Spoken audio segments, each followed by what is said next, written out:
Good evening. How's everybody? Thank you. Kind of a church talk back thing. How's everybody? You good? All right. Yes, all right. Welcome to tonight's Global Summit 16, final featuring scholar and author Eddie Glaude, Jr. And my name is Paris Baker, and I am proud to say that I am a Jefferson Scholar in Resident at the Jefferson Education Society. Well, thank you so much. You don't have to stop. My ego is weak. Keep going. No, I'm just joking. When I'm not writing for the Jefferson, I'm an associate professor at Gannon. I direct the social work, mortuary science, and gerontology programs. And I want to thank you for coming out. You should clap right there because it's Friday. Yes, and you are here, and I'm so grateful that you are here. This is the last of our 13 events in the record-setting Global Summit. Almost 10,000 people have attended the summit events in the past 3 weeks, and we thank you for your great support. We are also grateful to the many people who have worked hard to make this summit a success, like the Jefferson Board,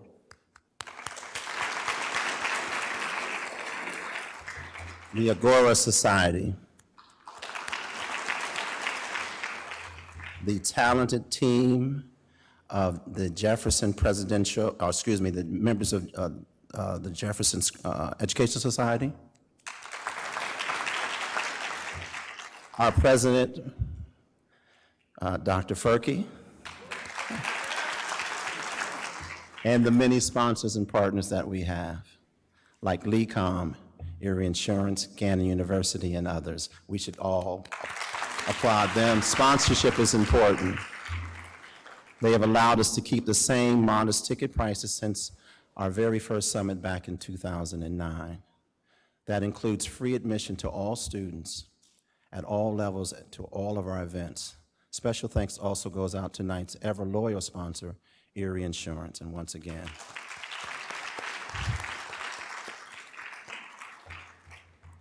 Just a word of housekeeping. That's why I put my phone out. Turn it off. And I have a little trouble with that, but turn it off or put it on vibrate, as we want to be respectful to our speakers. You will see that there will be volunteers circulating index cards for questions for Dr. Glaude. If you need a card, raise your hand. Someone will bring a card to you. Now to say a few words on behalf of our Global Summit partner and host for tonight's event, please welcome Dr. Jeffrey "The Man" Bloodworth, Professor of American Political History here at Gannon University.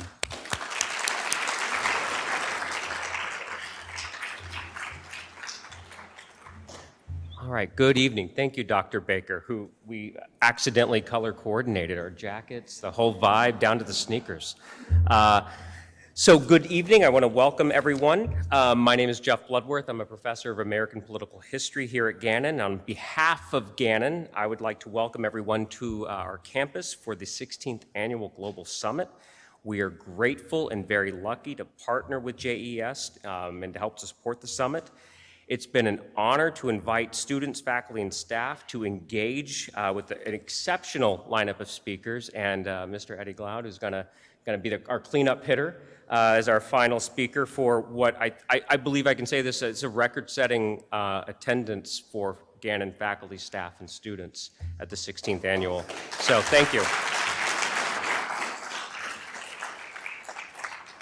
We value the Jefferson's mission to bring important programming to our community to educate, enlighten, and promote progress.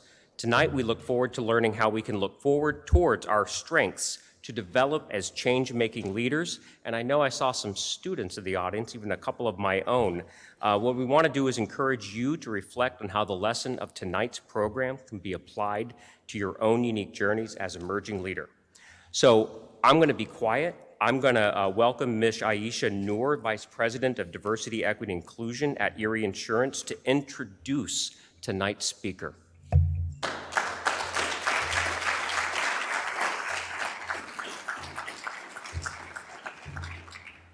Good evening, everyone. As you can see, I did not get the memo about the jacket, but very happy to be here. My name is Aisha Noor. I'm the Vice President of Diversity, Equity, and Inclusion at Erie Insurance.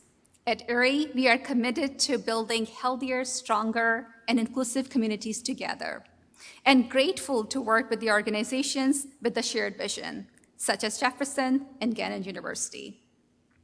Today, we thank the entire Jefferson team for another great year of Global Summit with thought-provoking speakers to challenge our thinking on many critical topics.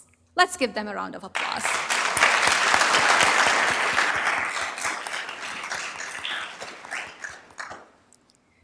Now I can accept my biases because especially today, I am thrilled for us to be in the presence of a great scholar of our time and honored to welcome Dr. Eddie Glaude Jr. to Erie.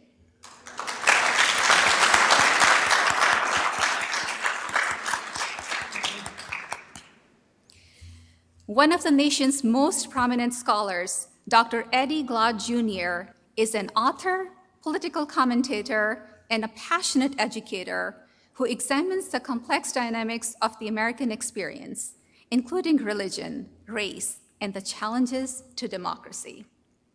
His extensive writings include his most recent New York Times bestseller, We Are the Leaders We Have Been Waiting For, based on the Du Bois lectures delivered at the Harvard University.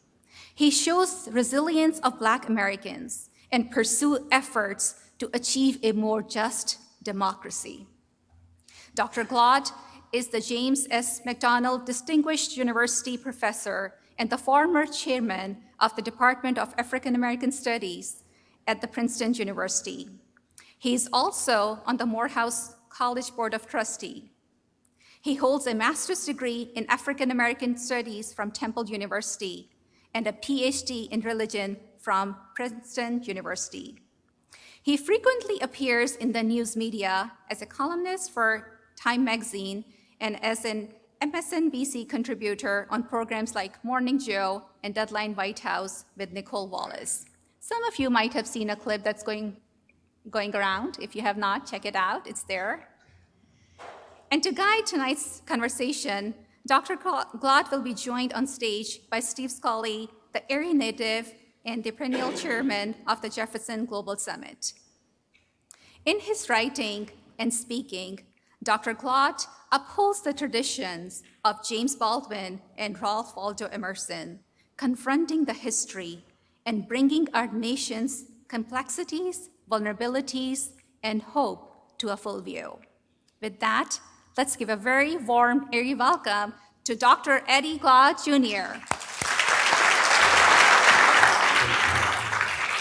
Thank you very much. Thank you.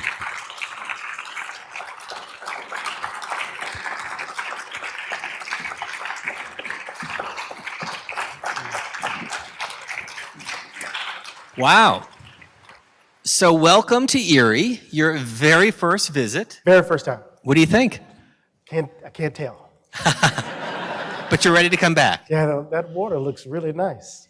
So how many were here last night, just by a show of hands? It was an interesting night, wasn't it? We gave Eddie a taste of it. It is safe to say that emotions are raw, a lot of uncertainty and anger.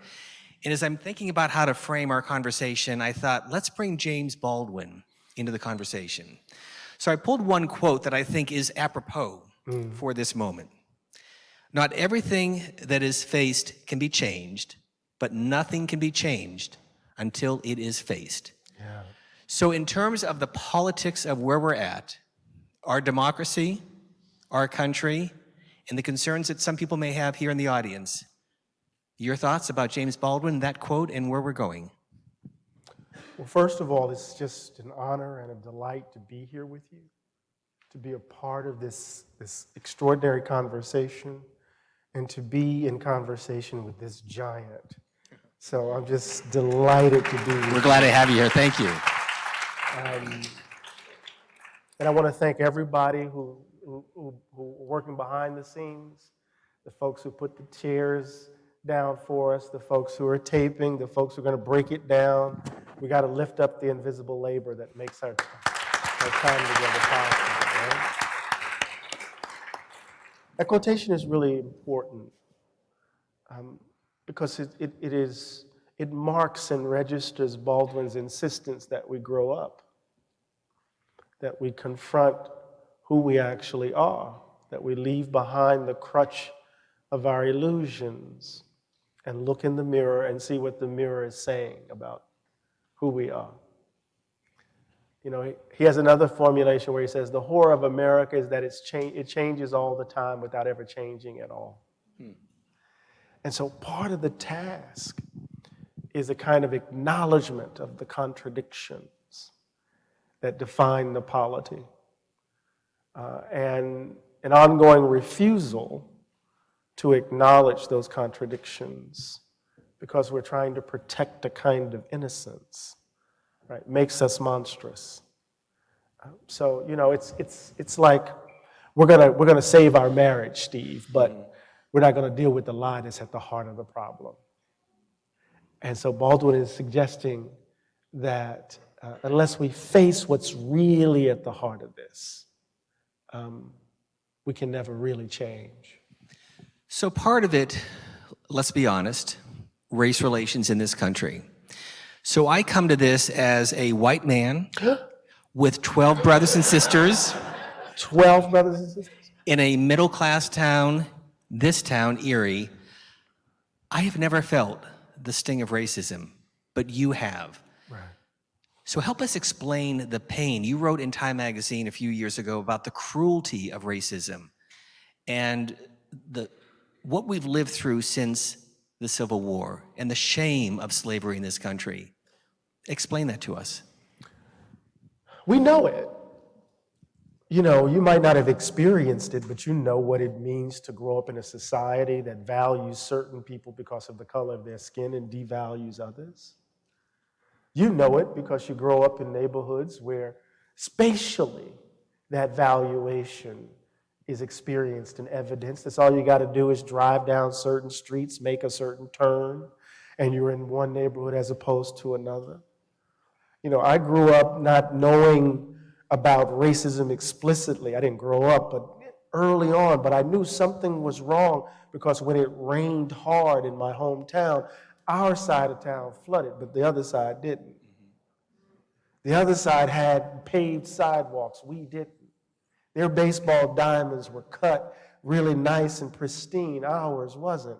You learned that here in Erie because race spatially organizes this city.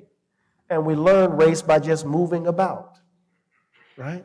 So what does it mean to grow up in a society that values certain folk because of the color of their skin and devalues others? What does it mean to grow up in a society where there's generalized disregard, where your capacities and talents aren't judged for what they are, but prejudged?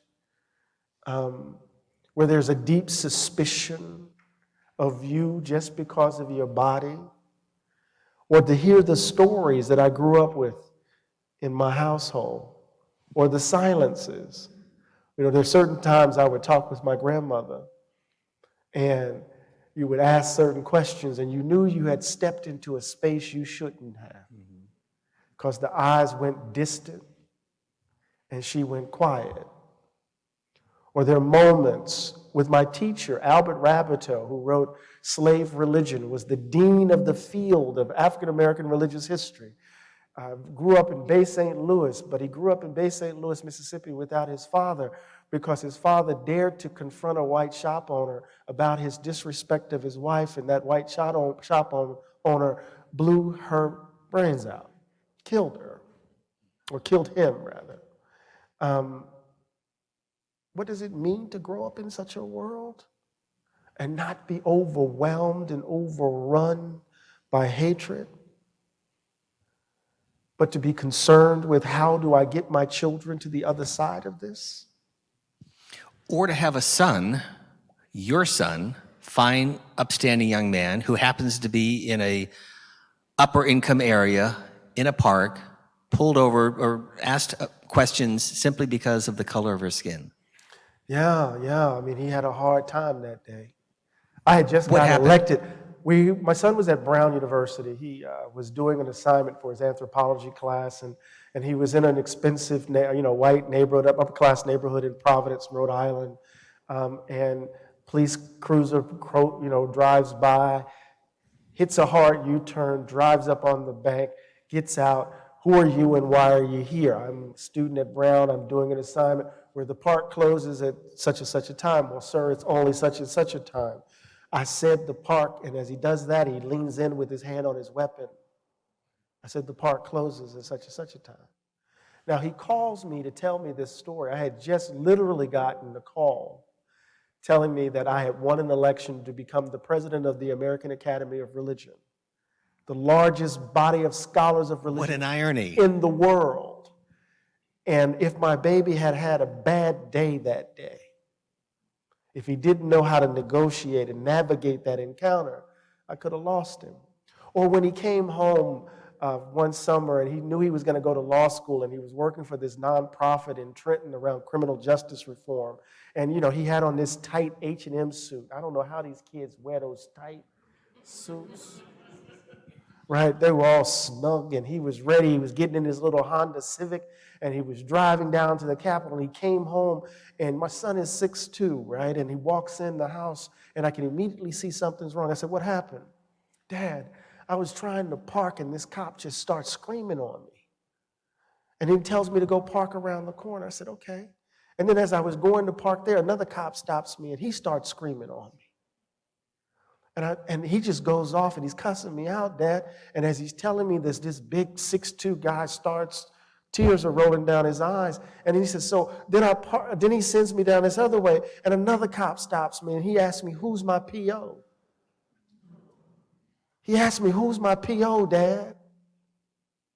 And he's sitting there and he's biting on the back of his teeth.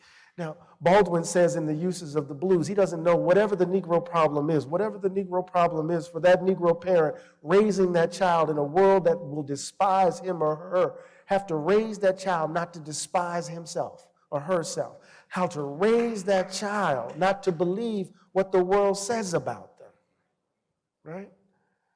And so it's intimate, it's structural. It's meaningful, right? What we have to and what we've had to overcome and have to endure. So let's turn to the next 4 years. We have to face reality. Yes. James Baldwin said that. You're just making these transitions, Steve. Yes. Are there historical parallels to past realignments in our politics, or are we entering uncharted waters? And what concerns Eddie Glaude the most, for you personally, for your son, for your wife, for your family, for your students? Yeah. Well, I don't know if in some ways we are in uncharted waters. In some ways it's unprecedented because we haven't had a political figure like Donald Trump before. In some ways it's reminiscent of the collapse of Reconstruction. Why? Well, remember what Reconstruction was motivated by. Reconstruction is this extraordinary moment where the polity literally tries to take a group of people who had been slaves for, centuries, a century or more, and bring them into the polity as citizens. It's this extraordinary experiment in multiracial democracy. Right? It gives us our modern conception of citizenship. It offers us, right, our modern understanding of the federal government. It's called the Second Founding for a reason, 13th, 14th, 15th Amendments.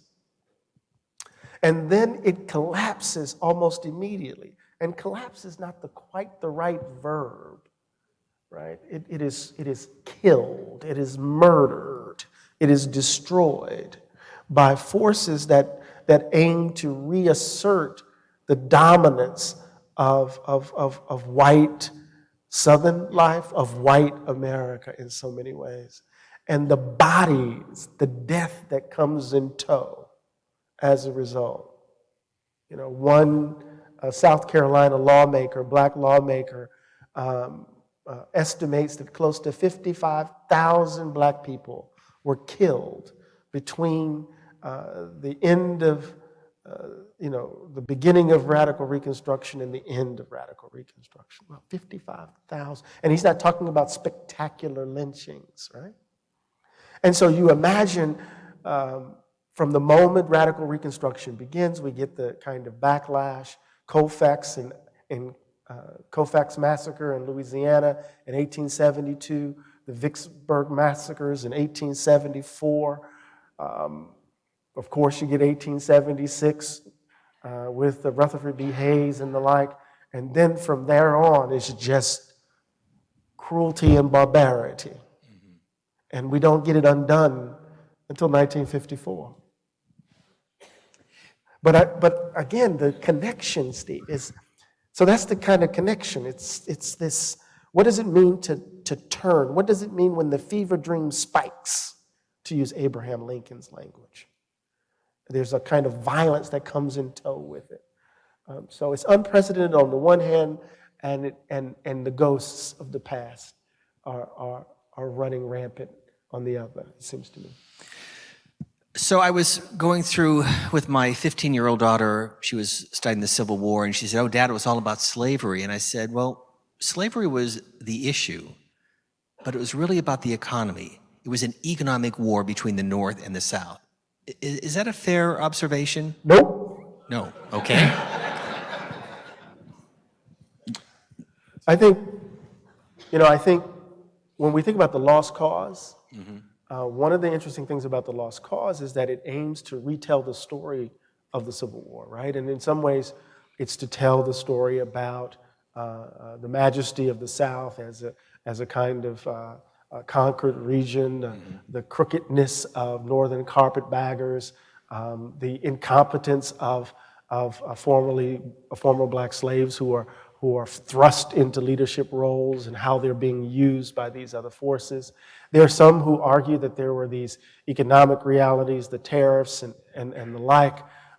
And then there are others who are making the argument that it's really about states' rights. But even the economic reality and even the question around states' rights all boil down to the economics of slavery.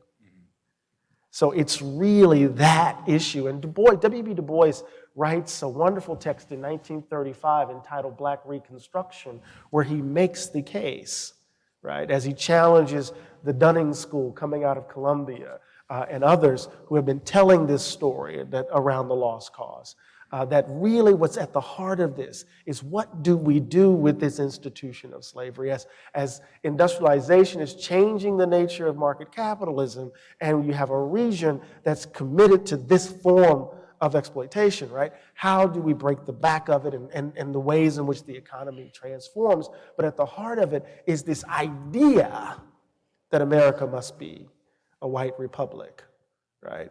And the idea that certain people are predestined to be chattel, you see. And it's that battle. And remember, Du Bois argues in Black Reconstruction, I'm going to get this for your daughter, in Orders in Black Reconstruction, that if it wasn't for Lincoln's decision, not only for the Emancipation Proclamation, which really was only directed to those states in rebellion, right? But also the decision to recruit black soldiers, that the South is defeated. And the 13th Amendment, which we talked about Exactly. earlier this week with Harold Holzer. 13th Amendment, 14th Amendment, and the 15th Amendment, right? So absolutely. Now, what's the parallel? Going back to the question before. The lost cause is about re-narrating the cause of the Civil War by suggesting that it was economics driving the conflict. Richard Slotkin, the historian, says we are in a second lost cause in this moment, trying to re-narrate the history in the past. And look at us after Tuesday. It's not about race and gender, it's about economics. Mark Twain says history, at least they say he said it, we're not sure he said it. History doesn't repeat itself, but it damn sure rhymes. So over the years, I've had the chance to interview Donald Trump as a candidate, as a president, as a former president. Oh, Okay, tell me your judgment. We'll talk offline. Okay. No. But I've always asked him the question, you keep saying you want to make America great again. What do you mean by that? He has never answered the question. What do you think he means? Because you know. I do know. He knows. I know he knows. He doesn't have to explicate it. He doesn't have to explicate it. To give it content is to be redundant. To make America great again, obviously he takes the phrase from Ronald Reagan, right? And then he trademarked it. And then he trademarked it. But the idea is to say that, right, the effort at building a multiracial, multicultural, multi-ethnic democracy, right, diminishes, devalues American democracy as such. His is a view that America must remain a white nation in the vein of old Europe, right? And everyone else should know their place. So is it, I hate to say this, the whiteness of America? Is that what he's talking about? Absolutely. To my mind, it's not reducible to it. It's not the only thing. But when remember Donald Trump's basic approach, how he enters into American politics is by way of the culture war. Barack Obama's birth certificate. He's not really one of us. The way in which he demonizes and caricatures Hispanic, Mexicans as he's coming down. What is he saying? He's appealing to deep-seated fears, hatreds, and grievances. The reason why you're not succeeding is because big government has put its hands or thumb on the scale. It's redistributing resources from hardworking, deserving people and giving it to undeserving people. The reason why we're losing ground in the country isn't because of a billionaire class that is engaged in a historic redistribution of wealth from working people to the top 1% and the top 1/10%. The reason why you don't feel like you can bequeath to your children a better future is because government is busy redistributing your hard work, hard earnings to these other folk who are not really one of you. And so that strategy has been the strategy that's at the heart of his success as a politician. And what I find striking, it's almost like Eugene O'Neill is writing this, is why we won't admit that that's what he's up to. Why do we have to evade or deny that that's what he's been up to? Because we know that a large percentage of us, the majority of American voters, voted for that. And what does that say about us in this moment, you see? So when he says make America great again, to me that's like a rebel yell. And he will be our president as we celebrate what is an imperfect union with the stain of slavery, and yet it was in this state, in the Commonwealth, that this country was born. Yeah. So as we struggle for the journey of celebrating and reflecting on our democracy, on the Constitution, and our country, he will be there celebrating 250 years of America. And you're shaking your head. It is so perfect. And the reason why it's perfect for me is that at every turn, the contradiction that has haunted us since our founding, right, evidences itself in these moments, whether it's 1876, Rutherford B. Hayes, Tilden Compromise, most corrupt presidential election ever, right? Yeah. Until 2020. Until 2020. 1926. So that's a centennial, 1876. All hell's breaking loose. 1926, nativism, the ugliness of the Klan. I mean, all of this You know, you just look at what's happening in Philadelphia at the sesquicentennial, and all the contradictions are in full view. 1920, 1976. That's that iconic moment in Boston with the flag and the children just on the school buses, right? And you got the people attacking folks with the American flag. Why? Because they just want their children to go to school, right? Decent schools. 1976. And here we are in 2026. Donald Trump. There's a moment at the founding in Constitutional Hall when they make the decision to delay the end of the slave trade for 20 years to 1808. And they made that decision because they did not want to yoke the question of the slave trade with the ending of slavery. And what happens over that period of time, right, shadows everything else. American democracy gets soaked in the contradiction, right, of a commitment to freedom and its commitment to unfreedom. You know, it's like John Adams saying to folk, as he says to King George in the midst of the Revolutionary War, "We will not be your Negroes." The very notion of, the very understanding of freedom is bound up with an intimate understanding of unfreedom. You see?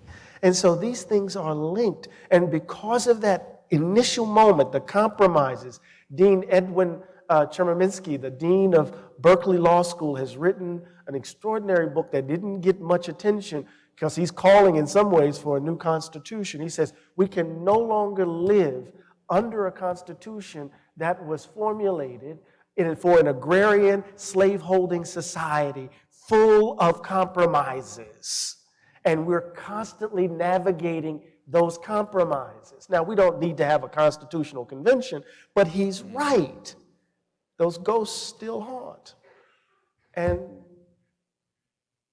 they were evident, I think, on Tuesday, November 5th. I'm going to digress for just a moment. Are you more like your mom or your dad? It all depends. I look just like my dad. My dad is a very sensitive man who was bullied when he was a young child, as he transitioned from the Catholic school to the public school. He had curly hair and his Buster Browns, and people thought he was a little queer little boy until they found out he could throw hands. So he's a very proud man, and he has a Glaude temper. And my mother is one of the most sensitive women that I've ever met. So I have this odd combination of being sensitive and proud. It is just so incredible to have you here tonight because your insights and your historical perspective and your passion, it's just so evident. So let me go back to James Baldwin, because the frustration in this country and in this community, you are in a swing county, in a swing state. This has gone 5 presidential elections, a barometer of what's going to happen in the election in Erie County and in Pennsylvania. And yet, there's not going to be any golden night that's going to come down and help this community or any community that wants some help. So the quote from James Baldwin, "Those who say it cannot be done are usually interrupted by others doing it." What do these folks need to do? Oh, that's such a wonderful quotation. Yeah, you guys, Steve Kornacki was talking about Erie County today. He's my buddy. He was here a couple of years ago, and I was in touch with him often in the last couple of weeks. Yeah, he circled I told him Mill Creek, Corey, Edinburgh. Yeah, he is a whole gamut. He goes, "Scully, thank you." Yeah, he was talking about you guys today.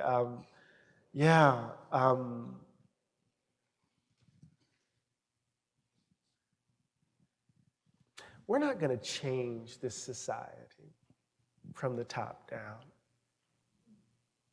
We have to get a conception or an idea of justice for ourselves without exception. Without exception. What do I mean by that?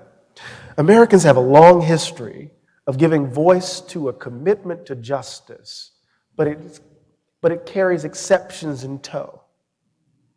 Our understanding of freedom and liberty applies to just men, white men. Our understanding of justice doesn't apply. Native peoples are exceptions. Women are exceptions. Black folk are exceptions. What is our conception of justice without exception?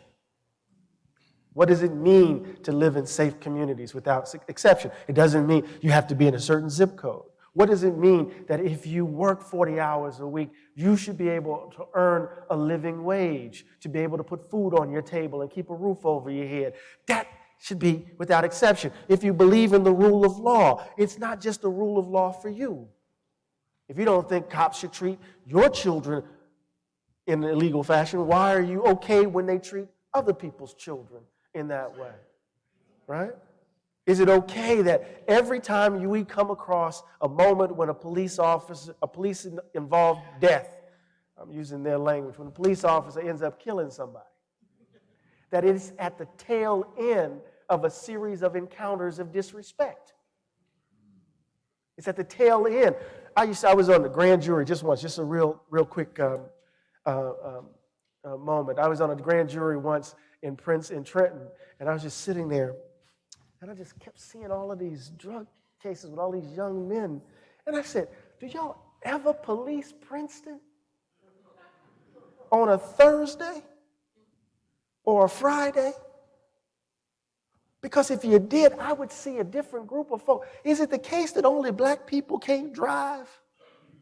Because look at all of these folk in here with these parking tickets. Who's getting stopped? What is our conception of justice? What is our conception of criminal justice? Without exception. Without exception. Is the world organized simply for you? What does it mean to be decent?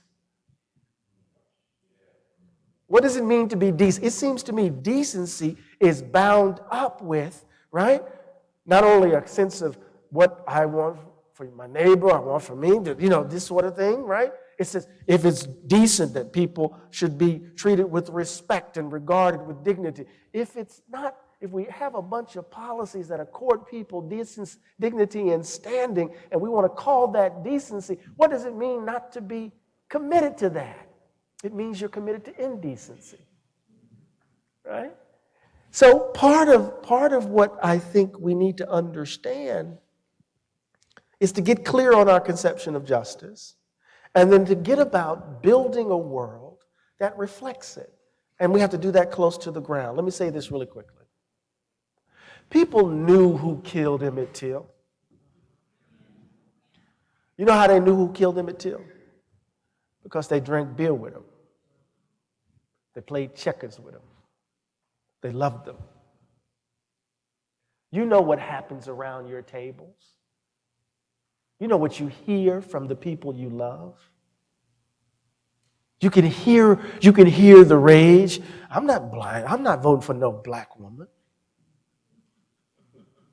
Right? These people coming in here and taking all the resources, and I'm working hard. You know what you hear.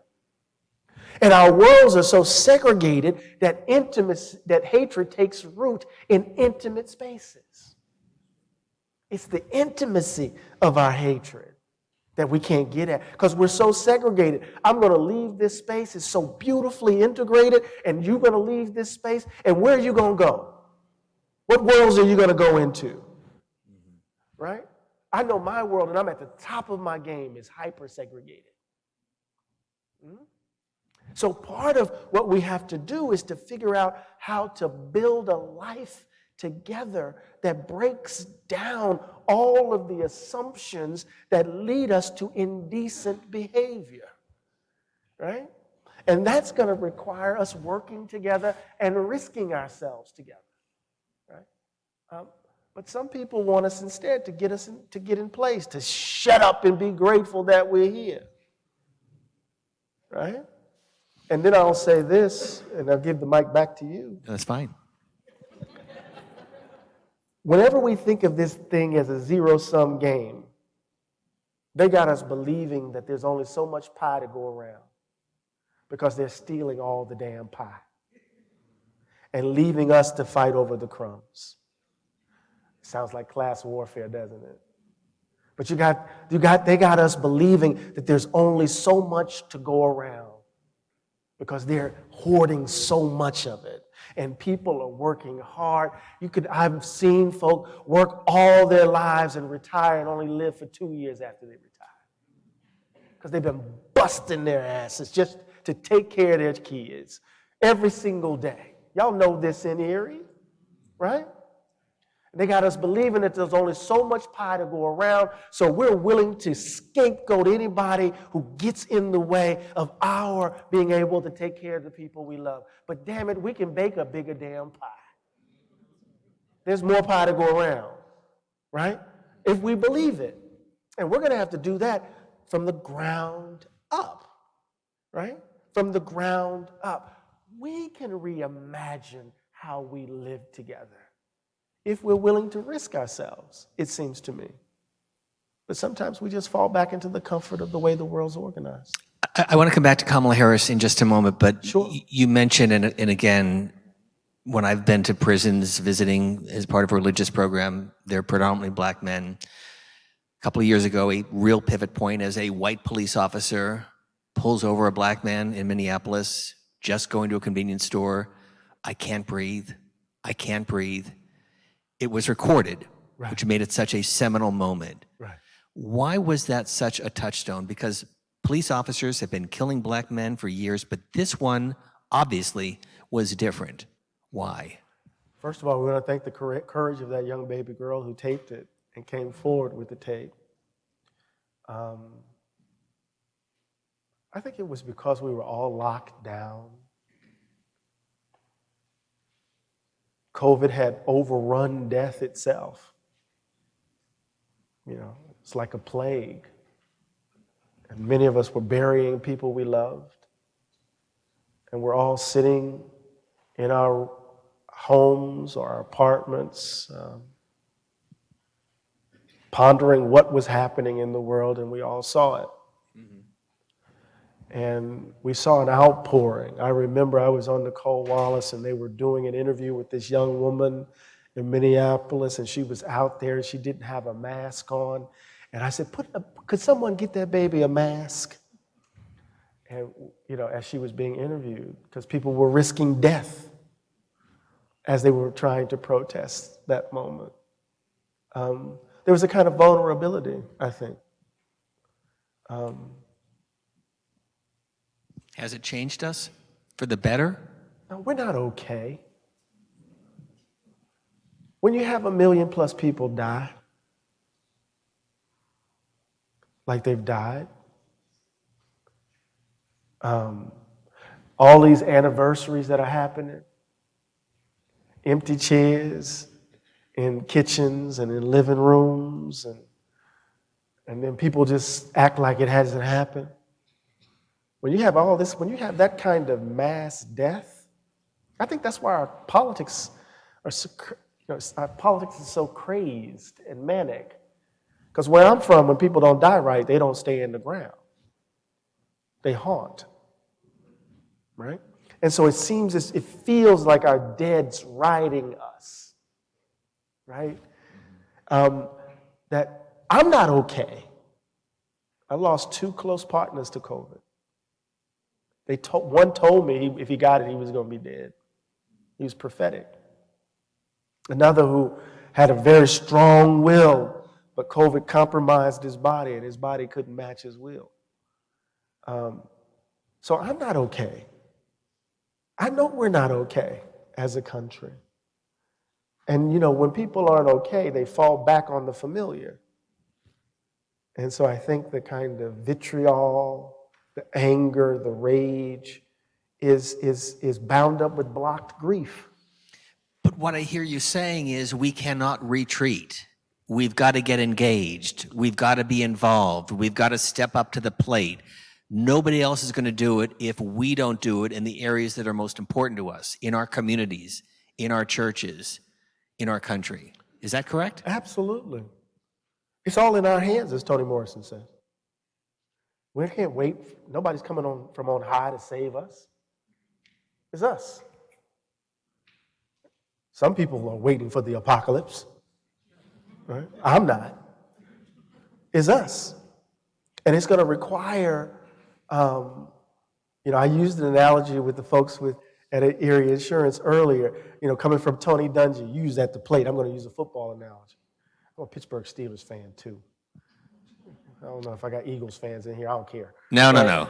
Okay, I'm a Steelers fan. You got the Browns, you got the Bills, you got the Steelers. You got it covered. All right. Right? I'm a Steelers fan, right? So, but Tony Dungy told this story about when he took over the Tampa Bay Buccaneers, where he said, he watched the tape and he noticed that the defensive players were all a step slow, a second too slow.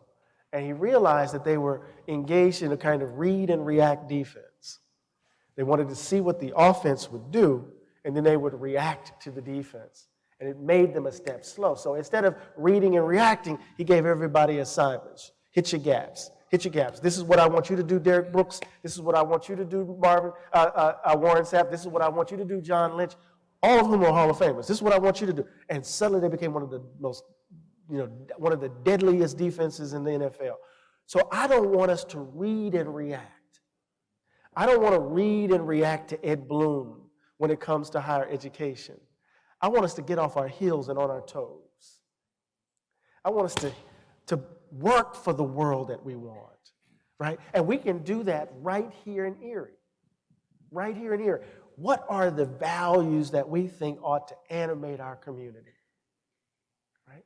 What are those values, and how do we make those values manifest in our political arrangements? Right? How do we make those values evident in the ways in which we think about housing, in the ways in which we think about health care, in the ways in which we think about education?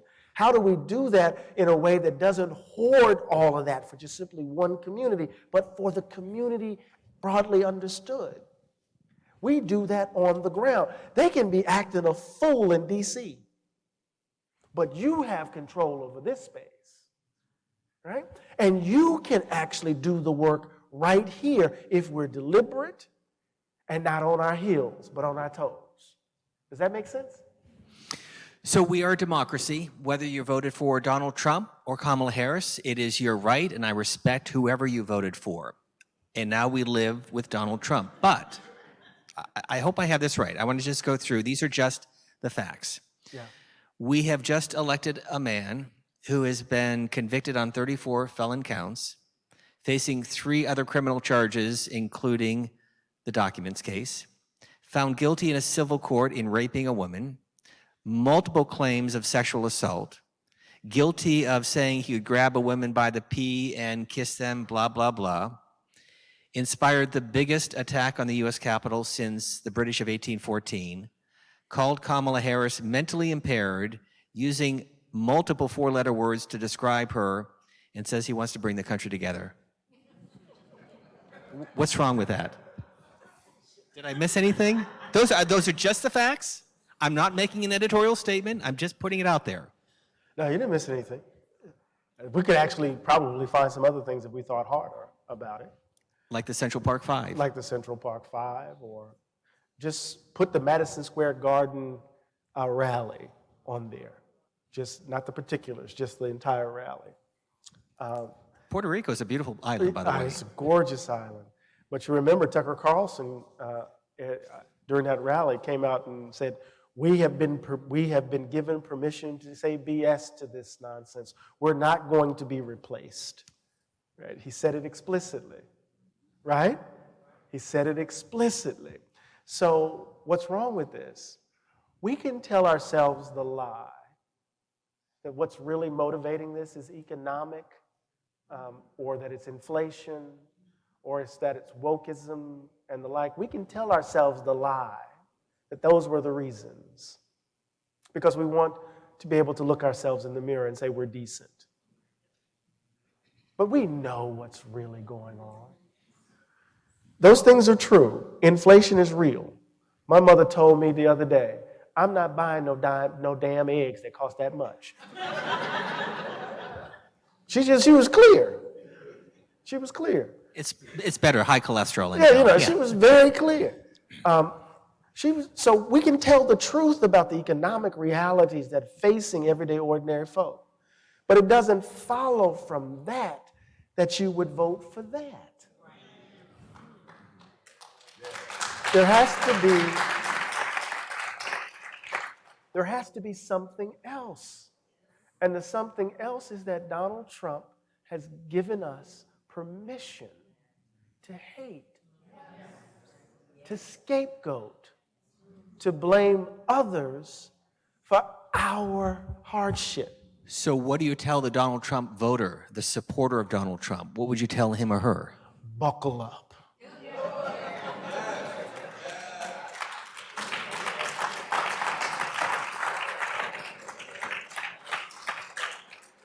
Healthcare. What are you going to do when ACA is gone? What are you going to do when tariffs? All right? What are we going to do when he starts making business decisions that are going to help, that are going to impact our 401ks? All right? What are we going to do when the post-World War II consensus collapses? What are we going to do when policing and the like begins to impact? We are in the storm. And the thing I'm going to say this. I don't care if you voted for Donald Trump or not. Democracy at its best is a disinterested form of love. And what do I mean by that? You don't have to vote for the person I voted for me to embrace policies that are going to help make your life better. Right? So disinterested form of love. I don't have to know you. I don't have to be with you. But I want a society that will create the conditions under which you can raise your babies without worry and concern. I want a society where your babies can dream the biggest dreams, whether you voted for Donald Trump or not, whether you think I don't belong here, whether you want to denaturalize my wife, I don't give a damn. Because I'm not going to let that ugliness get into my spirit and make me monstrous. And this is personal for you when it comes to denaturalization. You need to explain. My wife is Jamaican. She came here when she was 15, 16 years old. My brother-in-law is a green card holder. The other one was deported. He's in Jamaica now. Right? So she's tight. Right? She doesn't know what Stephen Miller's going to do. I don't know what Stephen Miller's going to do. But I have an idea of what he's capable of doing. So, there's a sense in which people, when you deepen a sense of precarity, when folk have to live their lives with their heads on a swivel because they don't know what's coming at them, right? That's a kind of terror that affects the quality of life, you see? And so he hasn't passed one policy yet, hasn't appointed one cabinet member, but the specter of what he can do has gotten into the spirit of the country. And so we're all tight. So are you really worried about Acting Attorney General Matt Gaetz? I just kissed my teeth. Sorry, go ahead. No. Earlier today, you were so gracious to spend some time with our great friends at Erie Insurance. They were wonderful. I don't want to give away any secrets, but what did you tell them? I talked so much, they were looking at me like, when is he going to stop talking? No. No, we talked about a wide range of things, really. And we talked about not being on our heels, but being on our toes, right? That is to say, we don't need, in this moment, we need to freedom dream. What do I mean? I get that phrase from Robin Kelly, the historian. Oftentimes we will allow the darkness of the clouds to define our vision. I can't see because it's so foggy, so dark.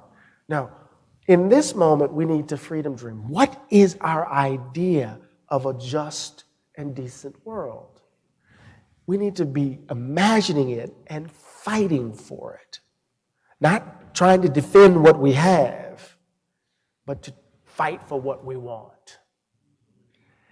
Our world is full of passionate people committed to what I might take to be darkness.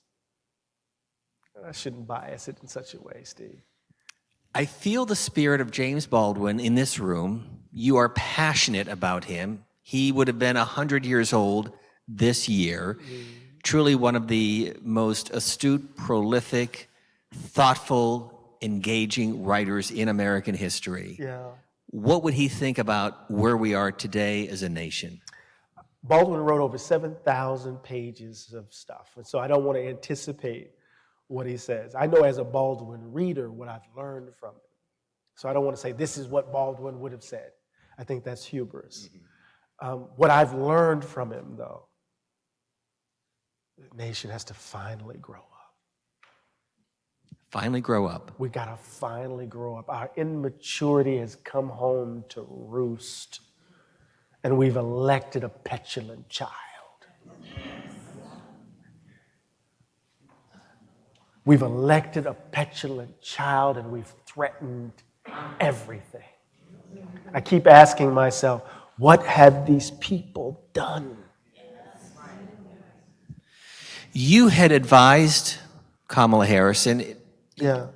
you can't go back. Obviously, we can't go back. But if you reflect on this year, her campaign, 106 days, that disastrous debate in June, Joe Biden gets out in July. He should have gotten out far sooner. You and I both know that. He talked about being a transitional president. We took that to be a one-term president. Right.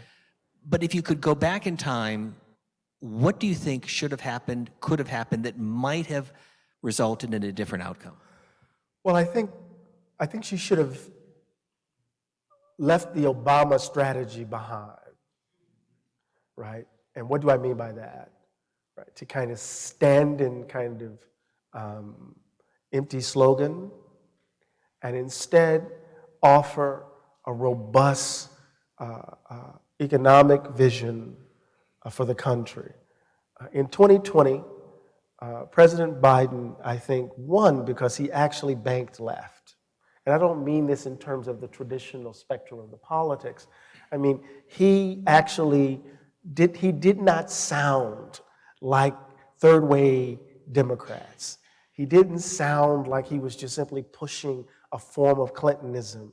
He sounded like he was trying to get us back on the playing field of FDR, to take the ball off the playing field of Reagan and put it back on the playing field of FDR. I was among those historians who got him in trouble. I met with President Biden at the beginning of his administration, and we told him to go big, and that's when he gave us Build Back Better, right? We told him to go big. So I think if she would have kind of gotten into that lane, she would have set herself up for a different kind of response.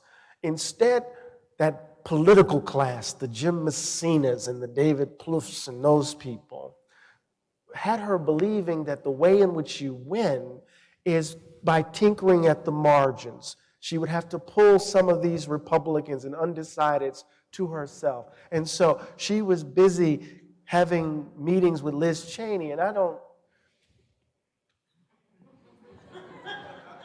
She was here a month ago. She kicked off this global summit. Yeah, in my lifetime, I would have never thought I would agree with anything Liz Cheney would say. Not one single word. How many of you were there for Liz Cheney, just by a show of hands? So But see, I appreciate y'all, but I don't think I would have. But you know what though? Liz Cheney and I agree on the background conditions that allow us to disagree. We agree on the conditions of democracy that allow us to fight it out. And in that way, we're both Democrats in a sense, small d, not in terms of a party, right? So, but Kamala Harris, because of the political class, thinks that what she's going to do is to convince Republicans and undecideds that they're going to vote for her by doing events with Liz Cheney, by running commercials for the Never Trumpers, trying to get folk to come to her side without activating her base, without addressing what was going on in Gaza, without addressing young voters who were disaffected in a lot of ways. And so she was trying this old strategy, and she got caught out there because what happened? Donald Trump didn't care about the Never Trumpers. He didn't care about Liz Cheney because he knew they didn't really have a constituency. And he had the belief deep in his heart that those people who weren't with him in public would vote for him in the booth.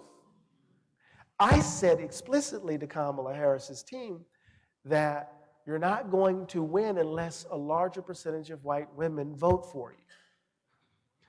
That's our only bet in a post-Dobbs world. And again, in a state like Pennsylvania, abortion is not a big issue. It doesn't have a big issue. Right, so it's not going to motivate people to go to the polls. Right, so what happens in other words, she found herself betwixt and between and caught in a double bind by being a woman of color. So misogyny and racism joined with a kind of disdain for this old third-way Democrat politics, which is just Republican light. Right? And I'm a country boy from Mississippi, and I put it this way. If you have a choice between a duck and something that sounds like a duck, you're going to choose the duck. And that's what they keep doing. I'm going to get to these questions in a moment. The fact that she turned black seemed to surprise Donald Trump. When you heard that, what went through your mind? I can't say that in public. What went through my mind? It revealed a kind of deep, I knew exactly what he was doing in the moment, appealing to those low propensity white voters, showing them that he can come in and handle these folk, a version of Bill Clinton's Sister Soldier moment, right? But from the other side. But it also revealed how deeply confused Donald Trump is about processes of racialization and ethnic difference. He was confusing ethnicity with race in a serious way, just like we confuse racism and ethnicity, racialization and ethnicity with language with regards to Latinos. We're walking around thinking just because you're Spanish, you're a race, right? And knowing that they're white Latinos and black, that there's racialization within Latino communities and all of that. So it was just a massive confusion, and he exploited it for his own ends. But I cussed, though. Quick housekeeping note, there's a book sale, and Ben, where is the book sale? Ben's on his phone, he's not paying attention. In the room over there. So when you're done.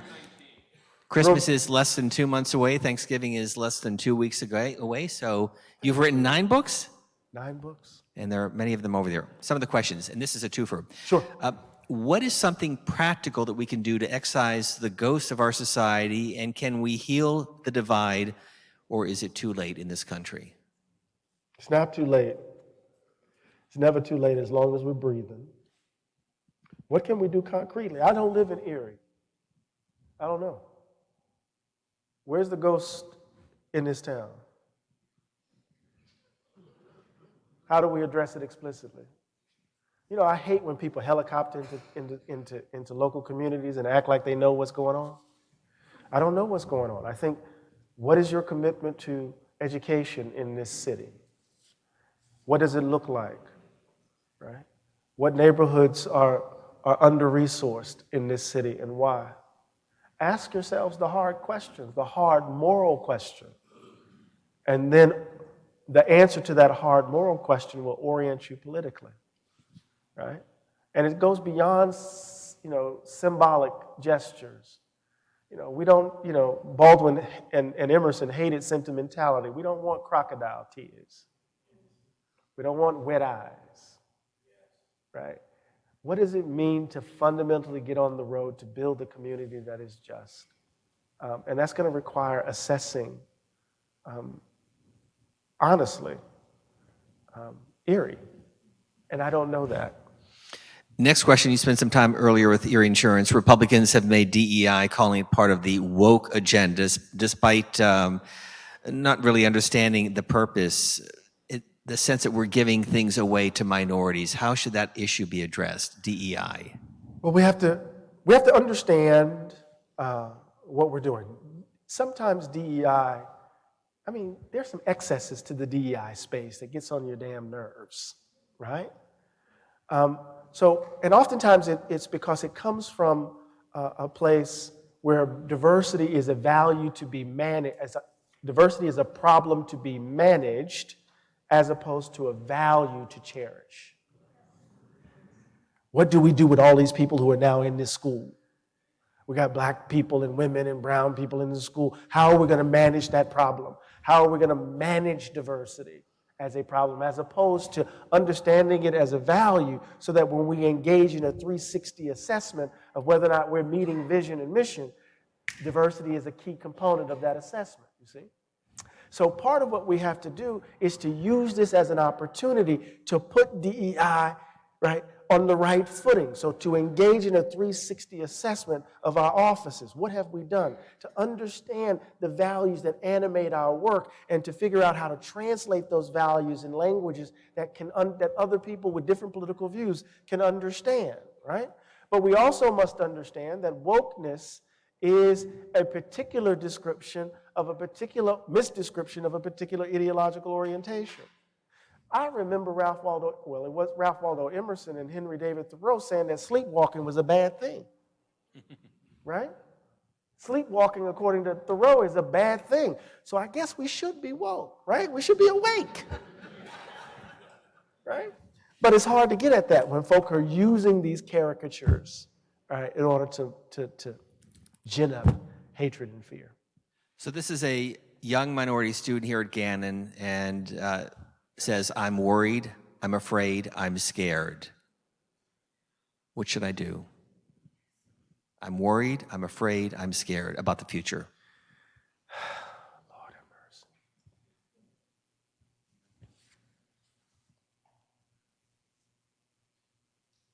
Generations of us have had to go through this. Now our babies got to go through it. Understand the fear. Don't run away from it. Don't let the worry and concern paralyze you. Understand that what the world is saying about you has nothing to do with you but the world. It's not about you. It has always been about them. Baldwin says, I've never been the N-word. The question is why you need the N-word in the first place. Right? So it's not about you. It's about them. And how do we survive this stuff? How do we get to the other side of the storm? We have to imagine ourselves in the most expansive of terms. In the most expansive of terms, you know? I say to my son all the time, and I say to myself, I said this last night in Birmingham to some students, the world conspires to make you small. Always has. And the question we have to ask ourselves repeatedly is, will we be complicit? Will you in this moment quiet yourself? Will you make yourself small? Or will you do what John Coltrane did and take giant steps? So what I want us to do is to take giant steps. So Teddy Roosevelt often talked about the man in the arena, and of course the woman in the arena as well. You are in this arena. You are out there today, tonight, talking about these issues on television, in your books. What motivates you, your passion, on all that we've talked about tonight? And it comes with risk. I know it does. You know? Don't look at social media. Yeah, I have to stop.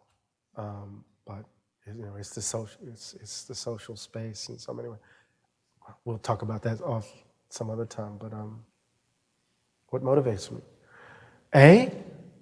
It's a sense of calling. You know, you've been called. That I was put on the planet to do some good, and so this goes beyond just, you know, ego and branding and all this other stuff. I got to make the world better for my babies.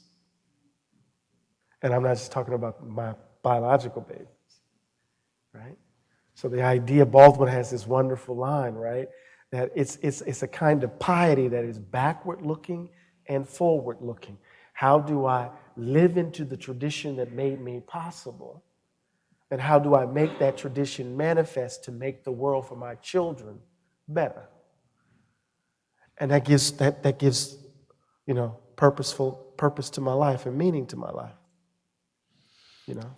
Back to some other questions, this on slavery. How can we admit to the damages that slavery has caused in this country, and how can we learn from each other? By asking the question and answering it honestly. Right? I mean, if we start telling a thicker story about our beginnings, and it doesn't have to take the form of the 1619 Project, but just tell a thicker story about the complexity of human beings and the choices we've made, right? Americans, we desire our illusions straight, no chaser. We need myths and legends, right, as our crutches, you know? This is what Eugene O'Neill was trying to respond to in The Iceman Cometh, right? This is what Tennessee Williams is grappling with in Streetcar Named Desire, right? This is at the heart of who we are. This is what Melville is grappling with. What else is Ahab in the well, right? We're grappling with this horrible experience at the heart of who we are. So part of it involves just telling a thicker story, because stories are tied to character formation, right? Who and what we choose to leave out of our stories often reveals the limits of our conception of justice. So if we tell a story about COVID in a certain way that excludes Native peoples, we are completely oblivious to how COVID decimated Native peoples, right? If we tell the story of the Middle East, I mean, you don't even have to. I know this is a touchy subject. You don't even have, no matter what your position is on Israel and Palestine, but if you tell the story in such a way, then you're going to justify slaughter. You're just going to do it, right? And so part of the storytelling is all about character formation, right? It seems to me. So that's how we do it. But you know, that's why it's the central battlefield now. Well, you bring up the Gaza Strip and what a absolutely horrific situation. 40,000 plus killed. Hamas started it. No question that they're a terrorist organization that bears responsibility. But the future of the Gaza Strip, the Palestinian people, the future of Ukraine, some big, big issues that this next Trump administration will undertake. And I'm worried that we have spent so much time and effort in Ukraine, for example, possibly for naught. Am I wrong? No, you're not. You're not. This man, Donald Trump, has a love affair with strong men. And, you know, Putin has something on him. I believe that in my heart of hearts. Netanyahu's a thug. And I say that he's a bad faith actor. And no matter where you stand you can say he's a bad faith actor. What does it mean to give a blank check to a bad faith actor? It's just, and then we can all agree as well that innocent children shouldn't die. So no matter where you stand on the position, just babies shouldn't die. We should, and then Mike Huckabee just comes out and says, there's no Gaza. There's no West Bank. There's only Judea and Samaria. There's no settlements. There's no occupation. They're just communities and neighborhoods. Then you got to go, oh my God. No matter where you stand on these positions, you should be standing with life. I'm Juanita's child, Steve. What's the sin of your moral gravity? Whenever I lose my way, I recalibrate because I'm my mama's baby. And inevitably, I'm going to lose my way. I'm going to make choices that are rooted and motivated by selfishness. I'm going to do something that's wrong. I'm not perfect. I know it. And when I lose my way, I can recalibrate because I'm Juanita's child. If you don't have a moral center, how are you going to recalibrate in the face of evil? So what's your moral center? And how are you consistent with it? And when you were in trouble, did she say, Eddie Glaude Jr., get in here? No, they call me baby. Baby! Okay. You used the term moral imagination. Yeah. Can you explain, and how should we practice that? The moral imagination, it seems to me, is bound up in everything that each of us has the capacity to do. It's the ability to see beyond the opacity of now, to see the world as it could be, and to imagine, right, the world as it is in light of the world as it could be. And because we all have that capacity, right, we all have the capacity to be prophetic. We all have the capacity to be heroic, to act and change the world, because we can imagine the world as it could be, and that could be the basis of our acting to change the world as it is. Eddie, this is my friend. In 2040, he's going to announce his candidacy for U.S. Senate, and he's going to run for president in 2050. He is from Erie, Pennsylvania, so I want you to introduce yourself. He was there last night. You've been to how many of these summits? I've been to 4 global summits and a couple normals, but I don't have count of how many normals I went to. So tell Eddie your name, introduce yourself, where you go to school, and we're going to give you the microphone and ask the question. I am Cheyenne. I go to school at Harding Elementary. Elementary?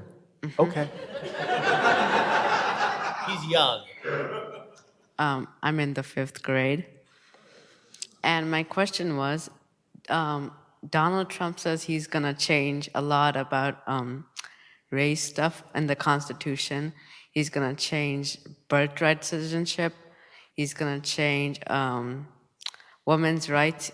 At least he says he's going to do those things. Do you think he can do those things? And even if he does, is it going to affect us?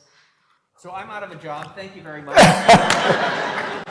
Thank you so Thank much you. for that question. Can I go now? Thank you very much.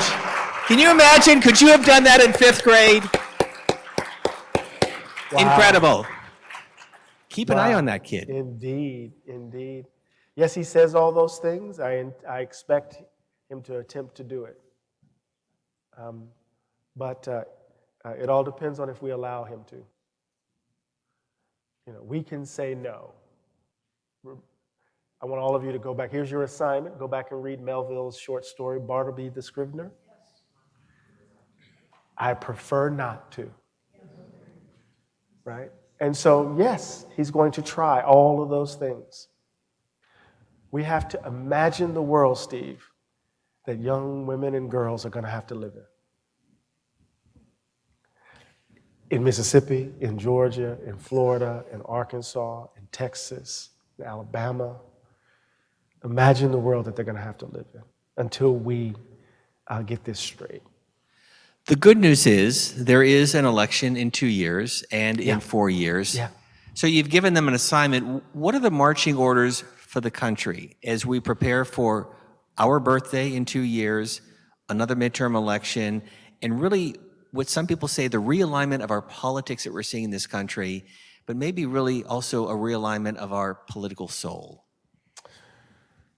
It's going to be hard because, you know, the House is so gerrymandered, but we need to put forward people to run for office who are good people. We need to find some folks out there who are really aspiring to be statesmen and women, statesmen and stateswomen. How about Eddie Glaude Jr.? Oh, hell no. No. I'm going to leave that to some other folks, Steve. But we need what Jefferson Group is doing is really important. Creating the fertile soil to produce extraordinary folk who will kind of step into leadership to help us do this work. So we have to prepare ourselves. Now, we have to fight for the world we want as aggressively as they're fighting for the world they have.